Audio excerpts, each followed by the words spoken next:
tere, mina olen Risto ja täna räägime sellisest filmist nagu Gentlemanid. Gentlemanid räägib siis loo Mickey Pearsonist ja tema gigantsest kanepierist. Ta otsustab selle ühel päeval maha müüa, sest ta on juba nii vana ja ta tahab elu nautida ja vabalt võtta, eks ole. Ja väga paljud teised kuulsad, kurikuulsad siis selle filmi mõistes. Pätipoisid saavad sellest haisu ninna ja tahavad siis temad seda äri üle lüüa. Sealt hakkab siis igasugune siuke tants ja trall pihta, kõmmutamised, mis iganes asjad, skeemimised, jutud, särgid, värgid. Ja Pearson peab siis nüüd seda olukorda lahendama hakkama ja vaatama, et keegi talle nagu nii-öelda liiga ei teeks ja otsustama siis, kellele ta selle äri ikkagi lõpuks üle annab. Filmi sisust ma rohkem praegu ei räägikski. Lähme kohe selle juurde, mis mulle selle filmi juures meeldis. Esimese asjana mulle meeldis, ja ma armastan, kui ma saan öelda seda, mulle meeldis selle filmi sisu. Kui te teate Guy Ritchit, siis see film on nii Guy Ritchilik, kui see üldse olla saab. See on ülimalt hästi kirjutatud film, tal on väga palju erinevaid kihte ja minu jaoks võiks öelda, et ta peaaegu oli 0% etteaimatav.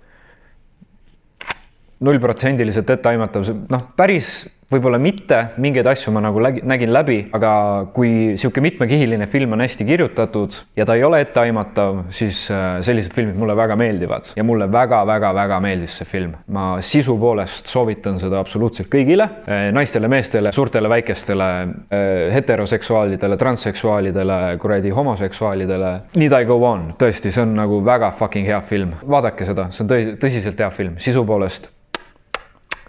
Miks ma nii teen? Ma peaks mingi muu asja välja mõtlema mingi. See on sisu poolest väga hea film. Väga veider.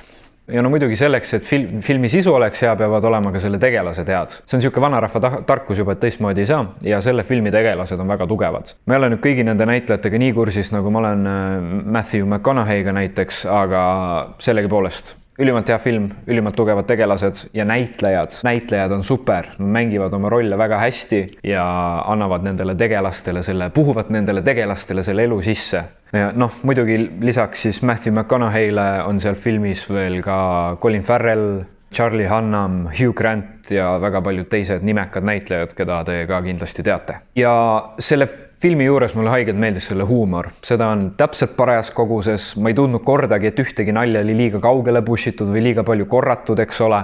Naljad olid hästi nii-öelda üles ehitatud, nad töötasid oma kontekstis väga hästi. Sellega võis väga rahule jääda. Mina vähemalt jäin. Ja muidugi filmi tempo on suurepärane. Ma hindan filmi tempot selle järgi, kas ma vaatan filmi ajal kella või mitte. Ja selle filmi ajal mul ei tulnud isegi meelde, et mul käekell üldse olemas on. Mul ei tulnud meelde, et selline asi nagu aeg üldse eksisteerib. See film imes mind endasse, ma olin seal sees, ma olin selles maailmas sees. Polnud üldse vahet, mis see kell on. Ma ei vaadanud seda, selle tempo oli suurepärane ja muud ei olegi. Mis mulle selle filmi juures ei meeldinud?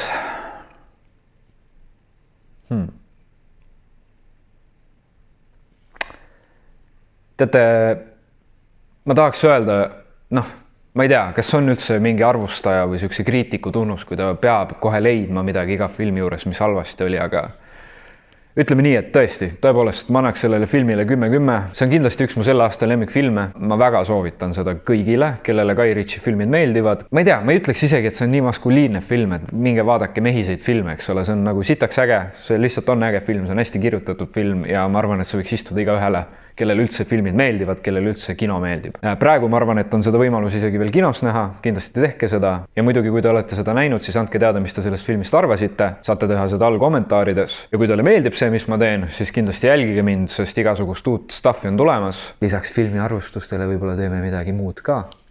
Ühesõnaga, aitäh vaatamast ja näeme järgmine kord.